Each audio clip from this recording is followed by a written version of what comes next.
Na madrugada da quarta-feira, houve a votação da PEC sobre a redução da maioridade penal na Câmara dos Deputados em Brasília, onde o projeto de lei foi rejeitado.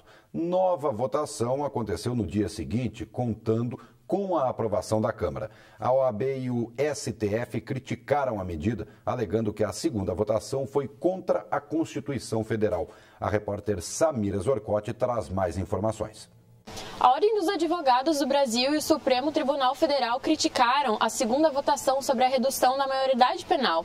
Nós vamos falar com o professor Henrique Keski sobre isso. Professor, por que isso aconteceu? Por que eles querem conversar e cancelar essa segunda votação? Primeiro porque se trata de uma proposta de emenda constitucional. E nesse caso, o parágrafo 5º do artigo 60 da Constituição veta que uma matéria que tenha sido prejudicada em primeira votação seja reconduzida à votação. Ela só poderá ser trazida à votação no próximo período legislativo, ou seja, no próximo ano. Portanto, Eduardo Cunha não respeitou a Constituição Federal e propôs um substitutivo. Esse substitutivo é que foi aprovado.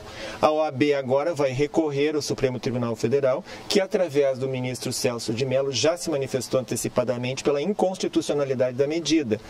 Portanto, recorrendo ao Supremo Tribunal Federal, a OAB pretende, então, evitar que uma medida inconstitucional quanto ao rito legislativo possa ser aprovada. Ou seja, o que está sendo ferido é a forma como a Constituição, a votação foi encaminhada, que não é constitucional.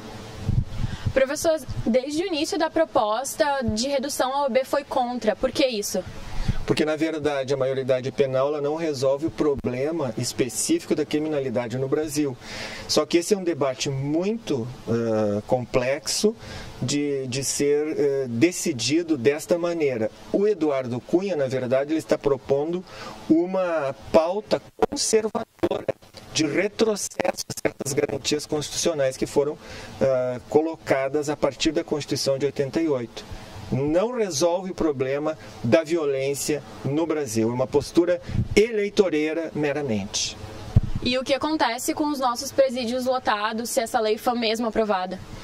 Em 4 ou 5% acresce a população carcerária. Os presídios efetivamente já estão superlotados. E traz esses menores para uma escola perfeita do crime, expõe esses menores. O correto seria nós repensarmos toda esta situação que o Estatuto da Criança e do Adolescente estabelece. E não pode ser feito desta maneira como Eduardo Cunha pretende fazer. Certo, muito obrigada, professor. Eu sou Samira Zorcotti para a TV Fevale.